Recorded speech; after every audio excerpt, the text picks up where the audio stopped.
8월 30일 오늘의 말씀은 데살로니가 후서 2장 1절에서 17절입니다.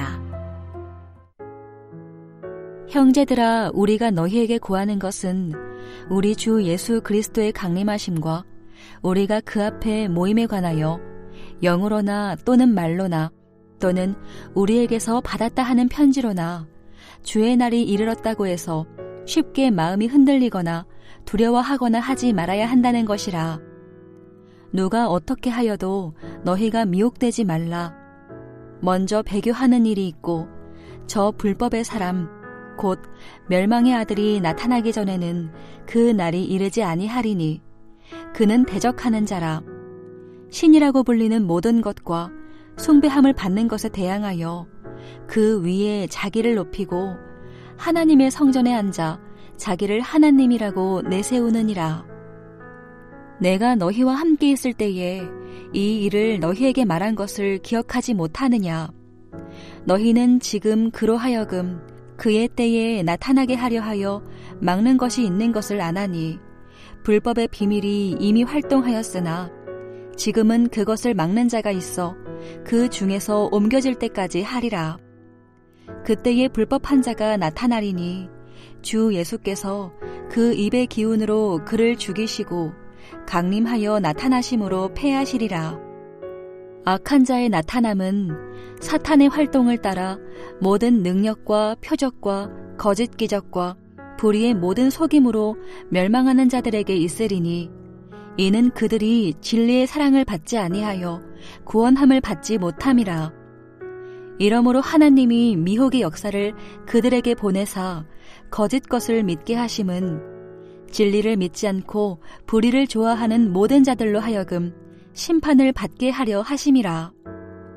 주께서 사랑하시는 형제들아, 우리가 항상 너희에 관하여 마땅히 하나님께 감사할 것은 하나님이 처음부터 너희를 택하사 성령의 거룩하게 하심과 진리를 믿음으로 구원을 받게 하심이니 이를 위하여 우리의 복음으로 너희를 부르사 우리 주 예수 그리스도의 영광을 얻게 하려 하심이니라.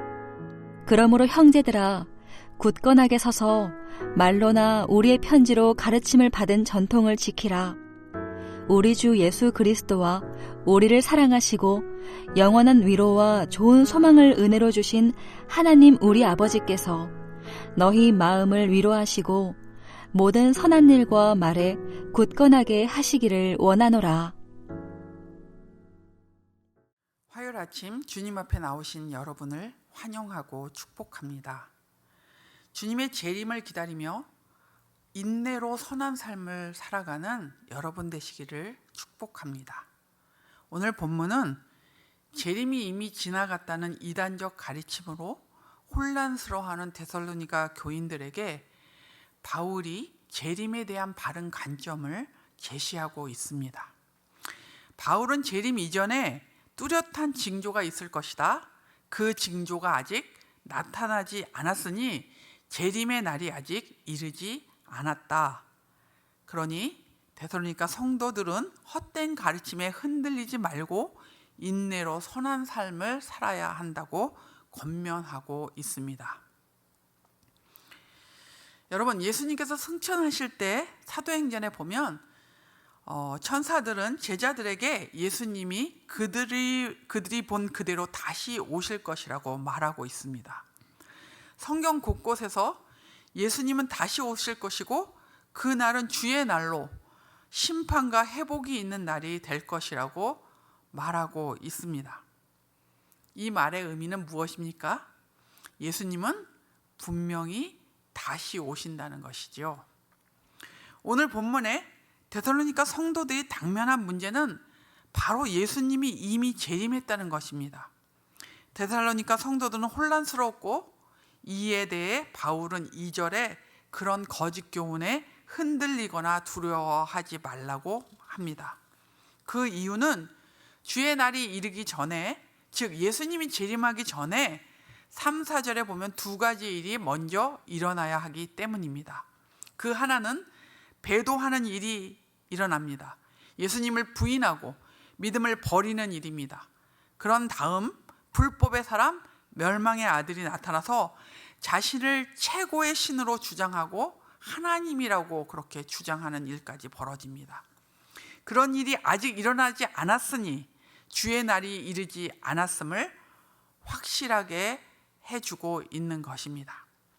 그러면서 바울은 종말의 시기를 이룰 때, 종말의 시기가 다가올 때 그 특징을 설명하고 있습니다. 7절을 보면 불법의 비밀이 이미 활동을 하고 있습니다. 이 활동은 성도들을 하나님으로부터 멀어지게 만드는 악한 괴계입니다. 성도들이 하나님을 떠나게 하고 성도들이 자신을 높이고 자신의 영광을 추구하게 만드는 것입니다.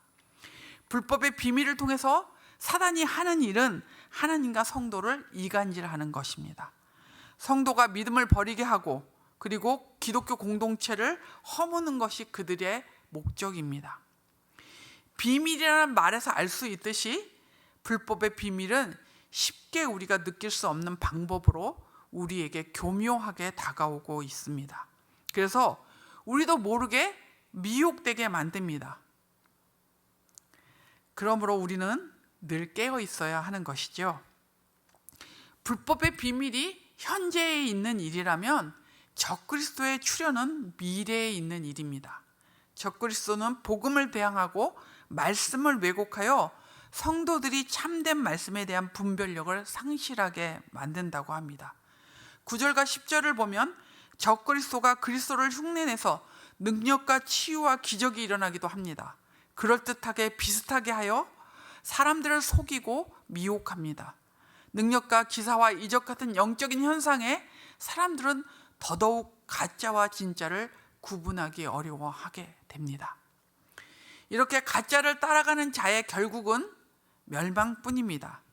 하나님께서는 예수님을 받아들이지 않거나 믿음에서 떠난 자들은 적그리스도에게 미혹되게 내버려 두십니다.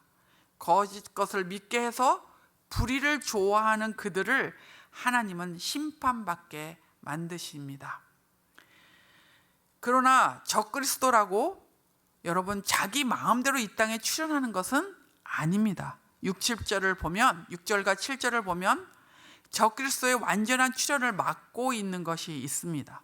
적그리스도도 하나님의 구원사의 흐름에 따라 하나님이 허락하시는 시점에 나타날 수 있습니다. 현실적으로는 사탄과 그의 무리들이 득세하는 것 같지만 실상은 하나님께서 모든 것을 조종하고 계십니다. 사탄마저도 조종하시는 만물의 주권자 우리 아버지 하나님을 기억하면서 한 가지 더 꼭 기억하고 있어야 할 일이 있습니다. 바로 8절입니다. 8절을 보면 때가 되어 적그리스도가 그 정체를 드러내게 되면 예수님께서 재림하셔서 그 입의 기운으로 그를 죽이시고 패하실 것입니다. 이것이 종말의 때를 살아가며 우리가 데살로니가 교인들처럼 흔들리지 말고 두려워하지 말아야 할 이유입니다. 앞서 말씀드린 것처럼 11절을 보면 진리를 거부하고 적그리스도를 따른 자들에게 거짓 것을 믿게 하셨고 그들의 결국은 멸망이라고 합니다. 이에 반해서 진리를 믿는 자들에게는 13절과 14절을 보면 하나님께서 택하여 주시고 성령을 보내주셔서 거룩하게 하시고 진리를 믿게 해 주셨습니다.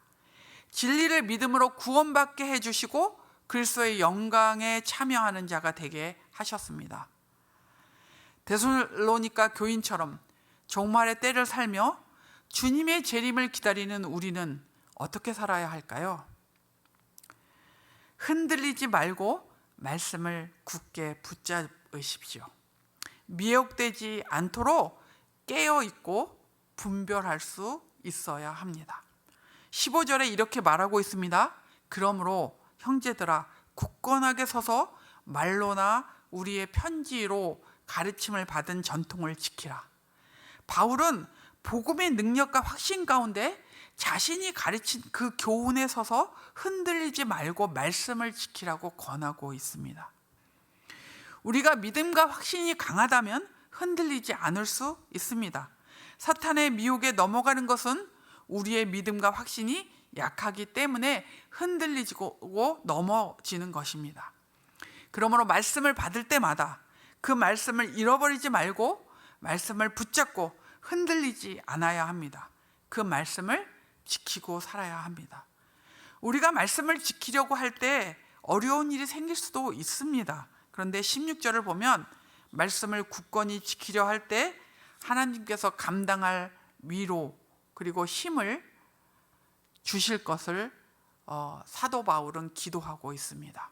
여러분 기억하십시오. 사탄보다 더 강한 분이 우리 주님이십니다. 사탄마저도 조종하시는 분이 우리 하나님 아버지임을 꼭 기억하십시오. 그리고 굳건하게 서서 말씀을 지키며 예수님의 재림을 기다리는 신실한 성도로 살아가는 여러분 되시기를 축복합니다.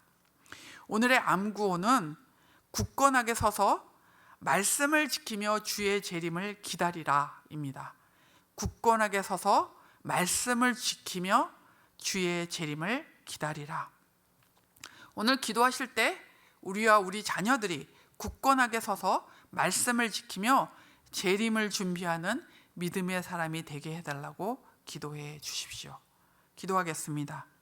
하나님 아버지, 우리는 예수님이 다시 오실 것을 믿고 이 땅을 살아갑니다. 예수님이 다시 오셔서 심판하시기에 우리는 함부로 살지 않고 또 주님을 따라 믿음으로 살기를 소원합니다. 주님, 흔들리지 않는 믿음을 우리에게 허락해 주시고 굳건하게 서서 주의 말씀을 지키며 주님의 오심을 기다리며 신실한 하나님의 성도로 살 수 있도록 우리를 붙잡아 주시옵소서. 우리뿐만 아니라 우리의 자녀들이 주님은 언젠가 다시 오셔서 이 땅을 온전하게 회복하실 것을 믿고 믿음으로 그렇게 주님을 붙잡고 살고 말씀을 붙잡고 사는 우리의 자녀들이 되게 해 주시옵소서. 세상은 우리를 유혹하고 미혹합니다. 하나님, 그럴 때마다 악한 괴계, 사단으로부터 오는 그 불법한 그 비밀들을 주님 떨쳐버리게 해주시고 깨어 그것을 분별할 줄 아는 그런 사람들이 될 수 있도록 우리에게 지혜를 주시고 성령께서 가르쳐 주심으로 하나님 모든 악한 계계들을 물리치며 믿음으로 살게 하여 주시옵소서. 하나님, 기도합니다. 주일을 예배와 주직 예배에 그리고 기도회에 주께서 은혜를 베푸시고 우리가 모이기에 힘써 하나님의 은혜를 누리는 그런 공동체가 되게 하여 주시옵소서. 가을 학기 예수마을과 모든 양육가정이 다시 재개됩니다. 주님, 은혜를 주셔서 양육을 통해 더 예수 닮아 자라가는 은혜들을 누리는 성도들이 되게 해주시고 예수마을을 통해 하나님이 기뻐하시는 공동체의 그 모본이 되는 그런 교제들이 일어나는 예수마을이 될 수 있도록 은혜 주옵소서. 목자들에게 성령의 충만함과 예수마을을 감당해낼 힘과 또 영적인 은혜들을 부어 주시옵소서. 하나님 아버지, 창립 20주년 기념으로 저희들이 이 한 해를 보내고 있습니다. 아버지, 여름에는 저희들이 선교 헌금을 모아 우물도 파주고 이런 우크라이나나 또 해군 보고마 기지 이런 데 저희들이 마음을 모아 주 앞에 드렸습니다. 돕기 위해 드렸습니다. 이것처럼 또 이제 아버지 온라인 역사관과 성경 필사를 한 것을 편집하는 과정과 또 온 공동체가 사진을 찍어 하나님께 감사하고 기뻐하며 우리의 철학을 다시 한번 되새기는 시간들을 가질 때에 하나님, 우리 안에 이것이 하나의 행사로 끝나지 아니하고 하나님께 정말 기쁜 감사를 드리며 또 다른 20년을 기대하며 기쁨으로 이 시간들을 지낼 수 있도록 복 주시옵소서. 하나님 아버지, 태신자들을 저희들이 작정하고 기도합니다. 10월 말에 저희들이 그들을 초청할 터인데 하나님, 준비된 영혼들이 되게 해주시고 주님 앞에 나올 수 있도록 그 마음에 아버지 문을 열어주시기를 기도합니다. 우크라이나를 기억하여 주시고 하나님, 하나님의 때에 하나님이 이루실 것을 믿는데 아버지 빨리 종전될 수 있도록 주께서 간섭하시고 일하여 주시기를 원합니다.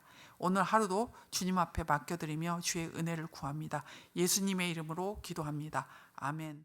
하늘에 계신 우리 아버지여, 이름이 거룩히 여김을 받으시오며 나라가 임하시오며 뜻이 하늘에서 이루어진 것 같이 땅에서도 이루어지이다. 오늘 우리에게 일용할 양식을 주시옵고 우리가 우리에게 죄진 자를 사하여 준 것 같이 우리의 죄를 사하여 주시옵고 우리를 시험에 들게 하지 마시옵고 다만 악에서 구하시옵소서. 나라와 권세와 영광이 아버지께 영원히 있사옵나이다. 아멘.